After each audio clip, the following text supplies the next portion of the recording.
എന്നു വേദങ്ങളും വിവിധതരം ഉപനിഷത്താദി ശാസ്ത്രങ്ങളും വിവിധതരമായി പറയുന്നു ദൃഢം. വരദൻ അഖിലേശ്വരൻ വിഷ്ണു പരബ്രഹ്മം വിശ്വേശനാം സർവമെന്നു സർവമതം അതു കരുതി ഇവിടെ കൃതിമാധവൻ വാഴുകയാ.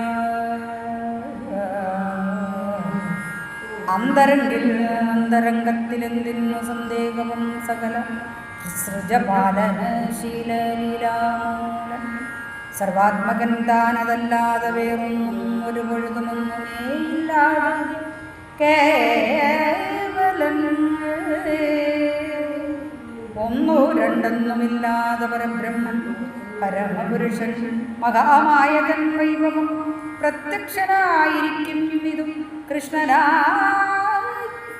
അതു കരുതി ഇവിടെ മാധവൻ തന്നോട് അംബോജസന്നിപമായ പാദത്തിങ്കൽ സർവം സമർപ്പണം ചെയ്താൻ സമസ്തവും. സർവകാലം കഴിഞ്ഞിടുമല്ലോ ദൃഢം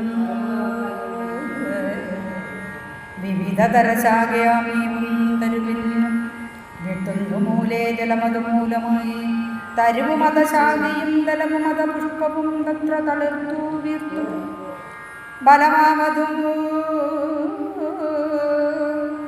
ഇവ പലവിധം ശ്രുതിയുക്തി അനുഭവം എന്നു കാണുന്നതുകൊണ്ടു സകലവും ജഗദീപതി സാക്ഷാൽ പരബ്രഹ്മസന്നിധോ ജാതരായുള്ളവർ സർവകർമ്മങ്ങളും അനവരതം അർപ്പിച്ചു വാഴുന്നവർക്ക് മറ്റ് ആഗമകർമ്മങ്ങൾ മറ്റു സകലവും അഖണ്ഡാത്മനി പരബ്രഹ്മണി സർവദാ ചെയ്തുകൊണ്ടിടുന്നവർക്ക് ഒരു പൊഴുതുബന്ധവും വന്നിടുകയും ഇല്ല.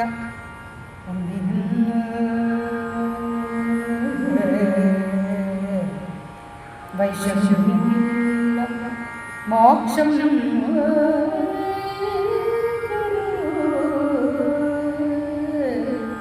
ഹരേ